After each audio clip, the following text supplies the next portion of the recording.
అందరికీ నమస్కారం. కలెక్టర్ ఆఫీసులో మన జరిగిన జెండా వందనం ప్రోగ్రాం జరిగిన మరి అందరూ కలెక్టర్ కానీ జితేందర్ రెడ్డి కానీ అందరూ ఎస్పీ కలెక్టర్లు అందరూ పోయినారు. వాళ్ళేమో నేను కూడా పోయినా. పోయే దారితం కూర్చున్నారు, కూర్చున్నా. మరి వాళ్ళు కూడా అప్పుడు వచ్చింటే వాళ్ళని కూడా ఏమో వద్దనుకుండ్రి, వాపస్ ఎంత వాళ్ళకుండ్రి. వాళ్ళు తర్వాత వచ్చినారు, చూసిలేరు, పిలిచిలేరు. మరి నన్ను వచ్చేసి అంకసికి వచ్చి ఆయన ఎందుకు కూర్చున్నాడని వాళ్ళు మన గంధాలం చైర్మన్, దొడ్డప్ప మార్కెట్ చైర్మన్ వచ్చి దిగాలని నన్ను దూషించినారు. మరి నేను కూడా బీసీ బిడ్డనే. మరి అది ఫోటోకాళ్ళు ఎవరైనా కూడా తెలకుండా వచ్చి ఎట్టిగా మాట్లాడితే ఎమ్మెల్యే సాబ్ అంటే ఎమ్మెల్యే సాబ్ ఏం చేస్తాడు? మరి కలెక్టర్కి సంబంధం అది. అందరికీ నమస్కారం. మొన్న జరిగిన ప్రజాపాలన 17 తారీఖు నాడు ఇక్కడికి మనకి ఏపీ జితేందర్ రెడ్డి గారు రావడం జరిగింది. మేమందరం కలిసిపోయినాము, అందరం పోవడం జరిగింది. అక్కడ మాత్రము మరి జెండా కార్యక్రమం ఎగిరేసినాక హనుమంత్ గారు అక్కడ పోయి కూర్చున్నారు. మిమ్మల్ని కూడా పోయేవాళ్ళని ఎవరు వద్దనలేదు. వచ్చి మీరు ఇక్కడ కూర్చొని తర్వాత పోయి మీరు గొడవ చేయడం ఏంది? హనుమంత్ బీసీ కదా, మరి పూటకాలు ఎవరు ఉంటుందో మళ్ళీ మీరు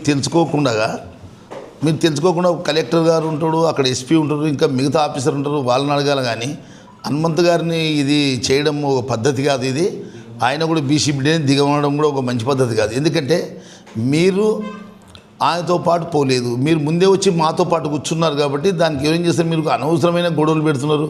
గీసీలు అని ఆయన కూడా బీసీ కదా. ఆయనకి అంటే ఎమ్మెల్యే గారిని అనడం అక్కడ సరిపోని విషయం అనమాట అది. ఎందుకంటే మీరు ఫస్ట్ పోలేదు, తర్వాత చూస్తున్నారు. మేమే సాక్ష్యం, దీనికి సాక్ష్యం మేము, ప్రత్యేకమైన సాక్ష్యం మేము. మీరు ఇక్కడ రావడము, కూర్చొని తర్వాత మళ్ళీ పోయి హనుమంతుని లేపడము పద్ధతి కాదు.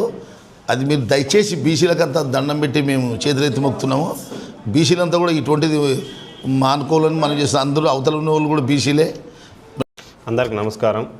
మొన్న జరిగిన ప్రజాపాలన దినోత్సవం సందర్భంలో జెండా ఆవిష్కరణలో market yard Gadwal market yard Hanumanth గారు స్టేజ్పై కూర్చుంటే జిల్లా గ్రంథాలయ చైర్మన్ నీలి శ్రీనివాసులు గారు, అలాగే అల్లంపూర్ మార్కెట్ చైర్మన్ దొడ్డప్ప గారు మీరు ఎందుకు కూర్చున్నారు, మమ్మల్ని వీళ్ళొచ్చు కదా అని మా గద్వాల మార్కెట్ చైర్మన్తో కొట్లాడడం జరిగింది.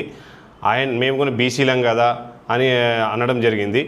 గద్వాల మార్కెట్ చైర్మన్ బీసీ బిడ్డగా ఉండి ఆయన అవమానించడం చాలా విడ్డూరంగా అనిపిస్తుంది మాకైతే. ప్రోటోకాల్ విషయంలో ఎమ్మెల్యే గారికి ఎలాంటి సంబంధం లేదు. జిల్లా కలెక్టర్ గారికి సంబంధం. అధికారులను అడగనట్టు ఎమ్మెల్యే గారిని అడిగితే ఎమ్మెల్యే గారు సర్ది చెప్పే విషయంలో చేస్తుంటే ఎమ్మెల్యే గారు ఏదో అన్నారన్నట్టు సృష్టించడం చాలా విడ్డూరం అని మేమందరం కోరుతున్నాం. అలాగే బీసీ బిడ్డగా గతంలో జెడ్పీ చైర్మన్గా మీరు చేసినారు. ప్రోటోకాల్ విషయం అనేది మీకు తెలియదా? బీసీలని మరింతగా రెచ్చగొట్టడం ఇదంతా చాలా ఖండిస్తున్నామని మేము మీకు తెలియజేస్తున్నాం. అందరికీ నమస్కారం. మొన్న జరిగిన ప్రజాపాలనలో భాగంగా కలెక్టరేట్లో ఒక ప్రోటోకాల్ రగడ జరగడం జరిగినది. దీంట్లో ఏముందంటే ఒరిజినల్గా మన మార్కెట్ యార్డ్ చైర్మన్ గారు కురు హనుమంత్ గారు స్టేజ్ పైన కూర్చోవడం జరిగింది. అక్కడ కూర్చునేది ఒక బీసీ బిడ్డ. ఆయన స్టేజ్ పైన ఉన్నాడని చెప్పి వాళ్ళు ఉద్దేశపూర్వకంగా అక్కడ వచ్చి ప్రోటోకాల్ మీద అక్కడ వాగ్వాదం చేసి అక్కడ రెచ్చగొట్టి అక్కడ ఉన్న అధికారులపైన కనీసం అధికారులకి తోటి ఎలా ప్రవర్తించాలనేది కూడా తెలియకుండా అక్కడ నీలి సీన్ అనే వ్యక్తి అక్కడ వచ్చి గడబడి చేయడం జరిగింది. గతంలో కూడా ఇదే సరితమ్మ గారు బీఆర్ఎస్ పార్టీ నుంచి జెడ్పీ చైర్మన్ చేసిండ్రు. కానీ ఆమె ప్రోటోకాల్లో ఏ విధంగా ఉంటుందని తెలియకుండా మాట్లాడడం, ఎమ్మెల్యేని ఉద్దేశపూర్వకంగా అవమానించడము, ఉన్న వ్యక్తులతోటి ఇంకా రెచ్చగొట్టి గొడవలకి కారణం అయ్యే విధంగా ఆమె ప్రవర్తన ప్రజలు గమనిస్తూనే ఉన్నారు.